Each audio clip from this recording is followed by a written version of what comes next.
Chers téléspectateurs du ZCL Events Tour, bonjour. Nous poursuivons aujourd'hui dans une autre ville après Saint-Claude. Nous voici toujours dans le sud Basse-Terre avec la ville de Trois-Rivières. Nous découvrirons tout au long de la semaine le patrimoine, la culture, les associations qui régissent cette ville et puis tous ces beaux cadres. Vous voyez, je suis entourée de fleurs. C'est une région montagneuse avec beaucoup de vent. Je vous invite à rester connectés, vous avez beaucoup de choses à découvrir. Et puis nous entamons tout de suite ce lundi avec la responsable de la culture, Madame Morvan. À tout de suite. Nous sommes en compagnie, pour commencer la semaine, de Stéphanie Morvan. Bonjour. Bonjour. Alors Stéphanie Morvan, pouvez-vous vous présenter? Alors voilà, je suis, comme vous l'avez dit, en charge du patrimoine de la commune. C'est-à-dire que l'enjeu pour la municipalité est de pouvoir le faire connaître. Donc l'identifier, l'inventorier, le valoriser, le communiquer au public pour pouvoir mieux le préserver. Voilà. Quelles sont les richesses que recèle Trois-Rivières? Alors elles sont innombrables. Trois-Rivières, c'est un petit territoire, comme je disais tout à l'heure, de 32 km² qui compte moins de 10 000 habitants. Mais qui s'étend du massif de la Madeleine jusqu'au Mont Caraïbe. Et donc, du coup, ça lui offre un écosystème juste magique, très riche, une faune, une flore majestueuse. Déjà, là, vous en avez un exemple. Au musée de la Banane, on est en pleine verdure. Voilà, au pied de la Madeleine, proche de la forêt primaire. Et donc, on voit un des aspects du patrimoine de la commune. Alors, il y a effectivement cet aspect naturel, donc un superbe panoramique, une vue sur les Saintes. Quel que soit l'endroit où vous êtes sur la commune, vous avez une superbe vue plongeante sur le canal des Saintes et sur les îles du Sud. Et il y a aussi un patrimoine historique, donc colonial, bien sûr, avec toutes les habitations.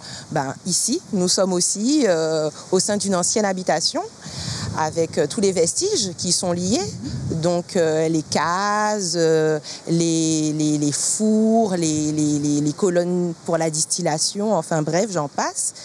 Et bien sûr, tous les vestiges, on va dire, archéologiques qu'on trouve et qui sont liés au patrimoine amérindien. Et ce patrimoine, c'est vraiment une spécificité de la commune parce qu'aucune autre commune en Guadeloupe n'offre une telle concentration de vestiges amérindiens et la municipalité donc en fait vraiment un enjeu majeur. Donc on va les découvrir tout au long de la semaine, mais dites-moi comment vous faites pour les valoriser, chacun de ces sites et tout ce patrimoine que nous avons à Trois-Rivières. Alors déjà, pour valoriser, il faut connaître. Donc l'idée déjà est d'identifier, de pouvoir les localiser, ensuite les décrire. Donc avec l'aide des institutions en chargées des services d'inventaire. Ils sont déjà tous répertoriés, les sites? Alors la plupart est répertoriée. Il faut savoir que les sites sont souvent du domaine privé. Donc voilà, il y a aussi beaucoup d'aspects, on va dire, liés au statut des sites. Donc ils sont en général tous identifiés. Certains sont préservés, protégés, sont sous des mesures de protection. Pourquoi ils sont sous des mesures de protection? Parce qu'ils ont une grosse valeur patrimoniale et historique. Et là, ce n'est plus même du ressort de la commune, c'est l'État qui estime que ce patrimoine est assez, on va dire, important pour pouvoir le protéger et voilà, et le préserver. Donc, quels là sites, aussi, par exemple, sont protégés? Alors, nous avons l'habitation Pétréludi qui se trouve à l'Ermitage. Nous avons tous les pétroglyphes de Trois-Rivières qui sont sur le coup d'une protection au titre des monuments historiques. Et pour une petite commune comme Trois-Rivières, ça fait effectivement une très belle concentration de sites. On a les fours, on a 2 très beaux fours à Grand-Anse qui sont les derniers vestiges en la matière, à part celui de Terre-de-Bas. Qu'on peut visiter librement? Oui, on peut les visiter librement. Alors, c'est mieux en général de profiter des moments focus qui sont mis en place, donc soit par l'Office du tourisme, soit avec un guide justement pour expliquer tout l'historique qu'il y a autour. Voilà, mais pour les personnes qui viennent par leurs propres moyens et qui aiment visiter la Guadeloupe, que ce soit les locaux ou des touristes. On propose aussi une application mobile. Justement, parce que si j'arrive à Trois-Rivières, que je ne connais pas, j'arrive tout juste en Guadeloupe, comment je fais pour me repérer? Alors, il suffit de télécharger l'application mobile Trois-Rivières à la carte. Trois-Rivières à la carte, notée. Oui, allez voilà. sur tout de suite Android. Sur Google Store, enfin voilà, les voilà. App Store, enfin voilà, Trois-Rivières à la carte. Donc, c'est une application gratuite. Donc, qui permet donc d'avoir tous les points d'intérêt de la commune géolocalisés. D'accord. Il y en a combien à peu près des points d'intérêt? Alors, pour l'instant, l'application offre 3 circuits. Oui. Un dans le centre-ville pour permettre de connaître l'architecture, on va dire, et les maisons de ville. Il doit y avoir à peu près une vingtaine de points d'intérêt. Dans le centre-ville? Oui, tout à fait. Ah oui, quand même. Et quelle est la durée de ce circuit? Alors, après, ça dépend de la manière dont on chemine. À pied, allez, 45 minutes tout au plus. Mais après, ça dépend aussi de la manière dont la personne visite, de sa sensibilité pour la pierre ou pas. On en propose un pour le sentier de la coulisse. Qui se trouve où? Qui se trouve donc aux abords, donc au niveau de bord de mer. D'accord. À l'embouchure de la rivière de la Coulisse. Bon, c'est au niveau de la Grande Pointe. D'accord. Lieu dit de la Grande Pointe. Donc c'est un parcours qui est très connu, on va dire, un des plus connus de Trois-Rivières. Et donc il a paru vraiment important de munir, on va dire, tous les visiteurs qui viennent de manière ponctuelle et autonome, d'avoir une information, on va dire, précise en l'absence de guide. Ce qui n'empêche pas, et bien au contraire, de bénéficier d'une présence humaine qui sera toujours indispensable quand on visite un lieu, quoi. Mais donc voilà, ça permet quand même d'avoir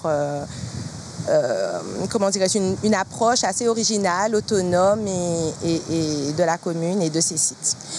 Donc, on a une application, Trois-Rivières à la carte. Et justement, quelle est la politique de développement de la ville pour le patrimoine? Alors, comme je le disais, l'idée, c'est de le faire connaître, de le préserver. Donc, tout ça, ce sont des actions politiques fortes, puisque ça demande beaucoup d'argent. Les inventaires, ce sont des études. Donc, ça mobilise, ça mobilise beaucoup de travail, beaucoup d'énergie, beaucoup de tête, j'ai envie de dire.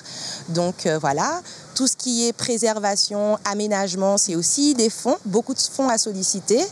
Le patrimoine, surtout quand il faut le préserver, est soumis à des règles très strictes en matière d'aménagement. Donc, et c'est souvent très cher. Donc, l'enjeu, c'est de pouvoir... Quel est l'un des sites, qui vous coûte le plus, j'ai envie de dire, en termes de préservation? Alors, je ne pense pas être la personne la plus appropriée pour pouvoir... Mais qui demande le plus de soins, d'attention Alors, j'ai envie de dire, les bâtiments publics sont de toute façon des sites qui ont des charges incompressibles. C'est de la pierre, il faut l'entretenir. Donc, je pense que les bâtiments publics, les murs, doivent faire partie des sites qui sont les plus onéreux, les plus coûteux, on va dire, à entretenir. D'accord. Voilà. Une petite anecdote sur le patrimoine? Oui, j'ai envie de dire une anecdote oui et non. Je pense que la population a vraiment évolué et est vraiment en phase aujourd'hui avec son patrimoine, surtout archéologique. C'est vrai que j'ai eu l'occasion d'entendre souvent que je porte un peu trop d'intérêt pour des macaqueries sur des roches.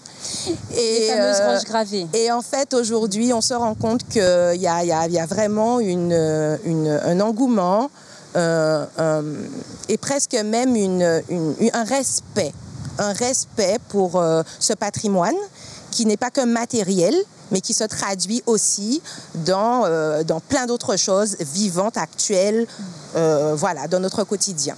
Et ça, on arrive vraiment à faire des ramifications entre notre passé amérindien, nos liens amérindiens et notre vie actuelle. Et ça, c'est beau de voir la population ambassadrice de son patrimoine. Voilà. Merci. Stéphanie Morvan nous a parlé du patrimoine et nous poursuivons tout de suite avec la culture.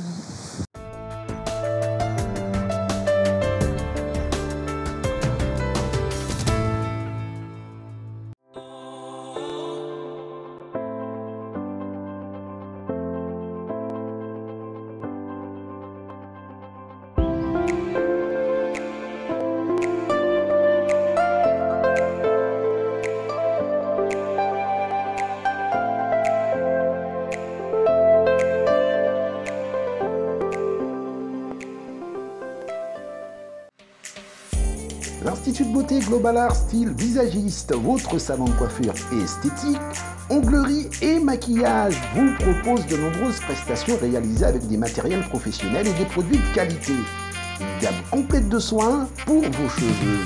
Rendez-vous à l'Institut de beauté Global Art Style Visagiste au village de Jarry.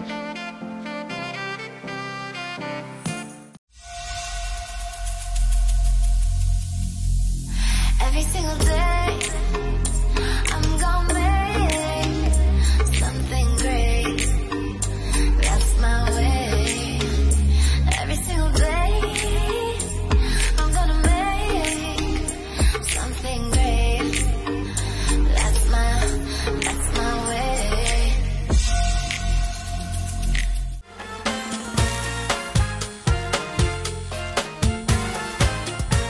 Nous poursuivons avec Myriam Gallas. Bonjour. Alors, vous êtes responsable du service culture de la ville de Trois-Rivières. Pouvez-vous nous dire quelle est la dynamique en termes de culture? Alors effectivement, je suis responsable du service culturel de la commune de Trois-Rivières depuis déjà quelques années. Et actuellement, en fait, selon la volonté municipale, il s'agit de mener à bien une politique de volontariat, de participative et solidaire en lien avec les associations communales. Et justement, quelles sont les actions à venir pour la ville de Trois-Rivières?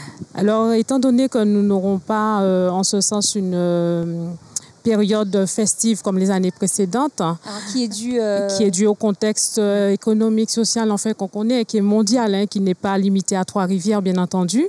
Cette année, nous allons axer des animations en partenariat avec des associations qui vont produire certaines actions sur la période courant du 10 au 17 août. Alors, dites-moi Myriam, quel est le programme des festivités pour le mois d'août? Alors, depuis le 10 août, nous avons eu le karaoké de la JTR à son local. Ensuite, la sélection pour le championnat de belote au local de la Nouvelle Aurore. Suivi le 12 août du Bocantage Quadrica, qui est une manifestation d'envergure annuelle impulsée par l'Office de tourisme en partenariat avec la commune. Et demain, nous aurons un atelier de démo ballon avec l'association Voilà Animation qui viendra à la salle, à l'ancienne école maternelle pour vous proposer cette petite attraction. Oui, à partir de quelle heure on peut les retrouver? Alors, ils seront présents de 10h à 12h à l'ancienne école maternelle de la maternelle de Dubourg. 10h à 12h. L'entrée est ouverte à tous? À tous, et il y a un numéro de téléphone pour les inscriptions. Oui, lequel? Alors, c'est le 06 90 40 70 47. Donc, on peut encore s'inscrire. Des places limitées peut-être? Il faudra appeler et l'organisatrice vous dira. Voilà, selon les disponibilités. Voilà, absolument. Y a-t-il d'autres dates à retenir? Alors, toujours le 14, donc demain soir. Alors, une manifestation d'envergure de la municipalité qui souhaite récompenser les associations qui sont lauréates, qui ont concouru, qui sont champions. Voilà, nous avons tout ça mardi soir à la salle Blanco-Francillette à partir de 18h30. D'accord. Voilà, cérémonie des trophées. Ensuite, il y a un projet d'animation sur le bord de mer dans la matinée avec l'association Kalina le 16 août. Et voilà, donc c'est le programme d'animation qui est prévu sur la période du mois d'août. Est-ce que Trois-Rivières est une ville qui bouge beaucoup? Comment vous valorisez la culture à Trois-Rivières? Alors, Trois-Rivières est une commune, on peut le dire, qui est dynamique. Mais c'est vrai que le contexte actuel fait que les choses vont un petit peu au ralenti. Cependant, une ville sans culture ne produit rien. C'est-à-dire qu'il faut quand même animer. Donc, on a quand même les animations d'envergure que porte l'Office de tourisme en partenariat, qui sont le Quadrica que j'ai cité tout à l'heure. On a Artiflore sur la période de Pâques. Et on avait effectivement la fameuse élection de Miss aussi. Donc, on espère que ça reprendra d'ici l'année prochaine. Et d'ici le mois de septembre, décembre, pour finir l'année, des manifestations à inscrire déjà dans l'agenda? Alors, nous avons la programmation nationale telle que... En fait, nous suivons aussi des actions nationales telles que l'armistice, où nous accompagnons les anciens combattants le 11 novembre.